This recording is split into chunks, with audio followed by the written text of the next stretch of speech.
Hello people, I'm going to give you a informational article now on the wildlands that they're trying to create using NAFTA and all the rest of it, NAU and all these things where they're trying to kick you off your land and your private property that you outright own and be moved into cities to be compacted like sardines, to be like China, to be just like a slave. And this is what they're trying to do. They're going to put us in cities. They're going to kick you off your properties because you see you don't own that property any longer. Our country's in debt, you know. We owe the elitists our lands. See, they see everything in these corporate families as their property and not ours. It's not our property anymore. It's their property. It's their resources. They don't say our resources when they talk about it. They don't even mention our at all. But they mean it's their resources. And they're going to compact you into cities, stack you up, put stores at the base of the city, of each of their apartments, so you don't have anywhere to go, walk across the street to go to work. And they're going to be just like China. And that lovely ideal, being a slave to your fascist government or corporate ran government. This is how they're going to do it. It's called the Wildlands Project, part of NAFTA and the NAU, to kick you off of your land and give it for them. And that's what they're doing. And this is it. The Wildlands Project is a very well-funded effort to lock up as much as 50% of the United States in the wilderness. It is heavily promoted by most environmental, non-governmental organizations. The International Union for the Conservation of Nature, the IUCN, helped create it in the mid-1980s to be the foundation of the United Nations Convention on Biological Diversity, which the IUCN wrote in 1982. The IUCN is an international group of over 1,000 NGO and government members. Environmental groups have effectively created a public image as organizations caring for helpless species and protecting environments. This has allowed them to implement an agenda in America that, if fully exposed, would be opposed by the majority of the people. In fact, most people supporting these organizations are not aware of their long-term objective, even though it is no secret. Take a look at the Wildlands map. It defines where environmentalists want to take America in the very near future. The areas in red will be off limits to humans. The areas in yellow represent buffer zones, where limited use is allowed primarily to travel to and from populated areas. The areas in green are where normal use by humans will be allowed. However, by the environmentalists' own admission, these normal use areas would be restricted. When this plan was first published in 1992, the author, Reed Noss, explained how their agenda would affect the human population. He stated, eventually a wilderness network would dominate a region and thus would itself constitute the matrix, with human habitations being the islands. No one, not even the longtime opponents of the environmental movement, believed such a transforming agenda was possible.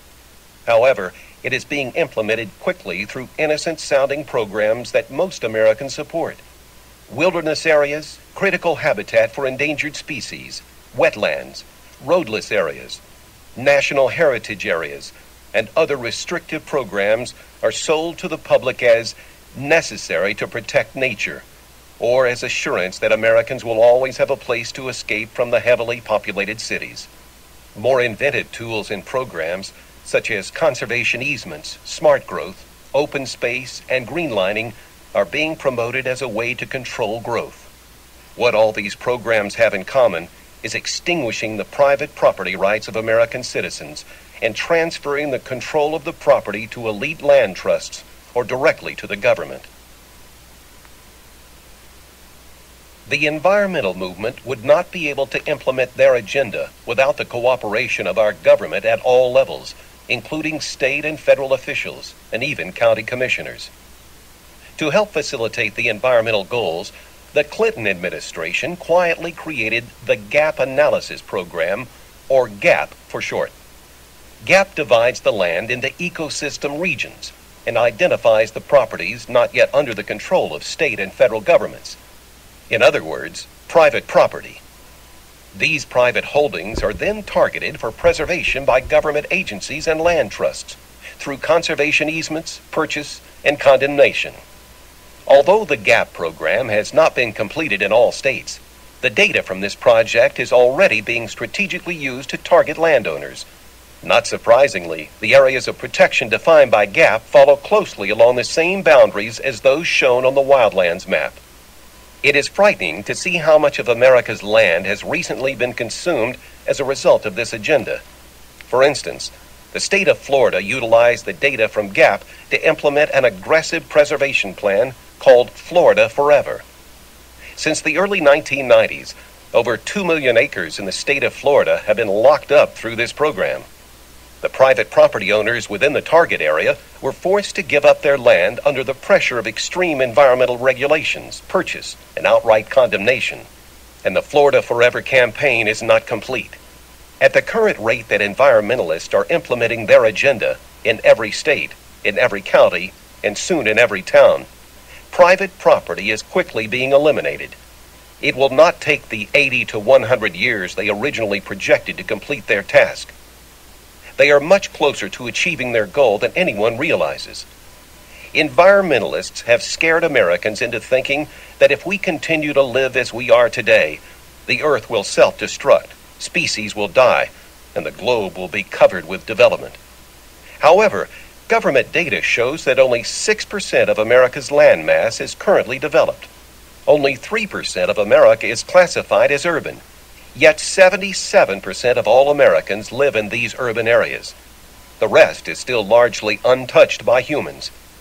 The problem is not that our nation is being overdeveloped. The problem is as old as time. It is about who will own the land. Large amounts of the nation's natural resources are still owned by private citizens. America's founders vehemently opposed the concept of government or elitists owning the land in America, which would result in the citizens being leaseholders and serfs. One of the most well-known property rights advocates of our time, Wayne Hage, said it best. Either you have the right to own property, or you are property. Make no mistake, this battle is not about whether the land will be used, resources extracted, and wealth created, but by whom. Karl Marx wrote in the Communist Manifesto, "The theory of the communist may be summed up in the single sentence, abolition of private property." America's founding father, John Adams, stated, "Property must be secured or liberty cannot exist." Which course will America take?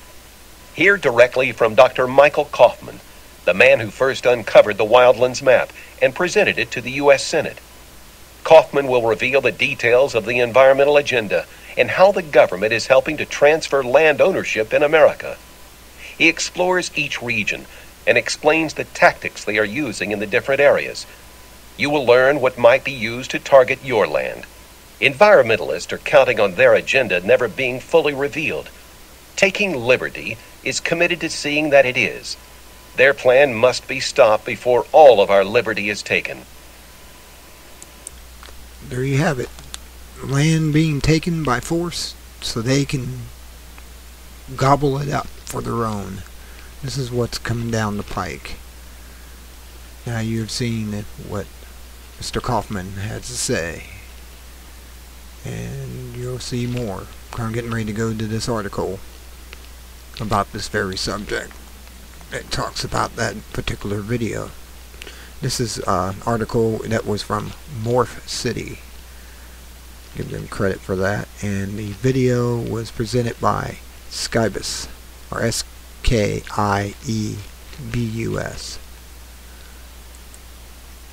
The Wildlands Project. This video by Dr.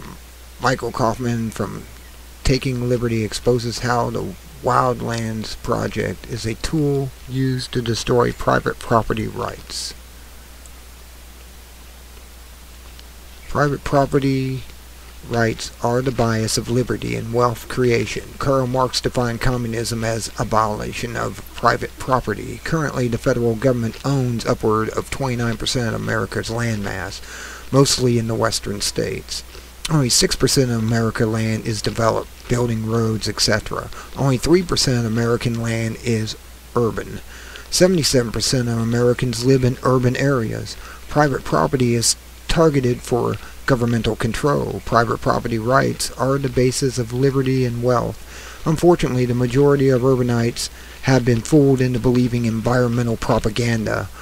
Urbanites comprise a large voting bloc. Most Americans don't understand the Constitution. Most Americans are unaware that the limited powers of the federal government, so a monumental power grab has resulted. Solution. We all want a healthy planet with plenty of vegetation and animals. When these organizations or organisms become threatened or endangered, and it is a result of human interaction, then it is caused by society, not one landowner.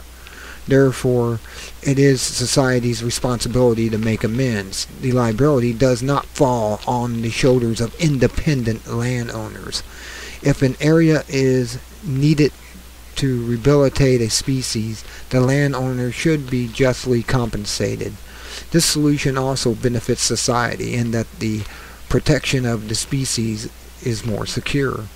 Property ownership is important not only for landowners, but because property ownership extends to all of your possessions, your intellectual property, and all the way to your very body. If private property ownership is abolished, imagine the eventual impact on property rights. And this, my friends, is what they're after. They're after to fool you into believing, just like the carbon scam, that people are doing it and not the corporate industrials for control and money. They've been doing this for a long time. I'll tell you now that it's cosmic rays that create the rain upon the planet, and when the solar activity is in a high state or very active cycle, we get less rain because the solar rays and energy coming off the sun block the cosmic rays from coming in and seeding the particles of moisture in the clouds. So the best thing to do is not believe a lab coat or a suit and tie that comes on TV and tells you that you're doomed unless you give them money. This is what's been wrong all along. They believed you should be giving them money and they'll fix the problem. Do you ever see that happening? Do you ever see them fix anything when given money?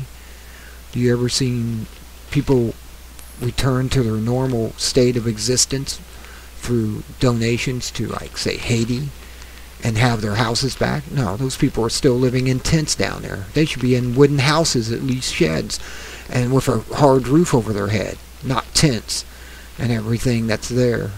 And then the flood comes along, and did they come there and help to curve all that out, create floodgates and things like that to keep the floods from coming into where their tent cities are? No, they didn't do that either. They just took the money and pocketed it and brought some supplies down there and then introduced the military down there, and that's about what they did.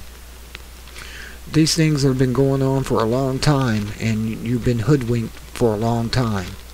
I'm hoping that you wake up soon or become a slave to these fascist internationalists who run governments now. Until next time, this is Spellbinder saying, be good at it, do not be hoodwinked, get prepared, they're getting ready to crash this country. That's one thing they can do to start putting people in the cities, is crash the country, and when you can't pay your property taxes and stuff on your property, they'll just put you in a city and say, here you go, we got there, and the factory's across the street. Don't forget to go to work, or you'll lose this home in the city. Good day.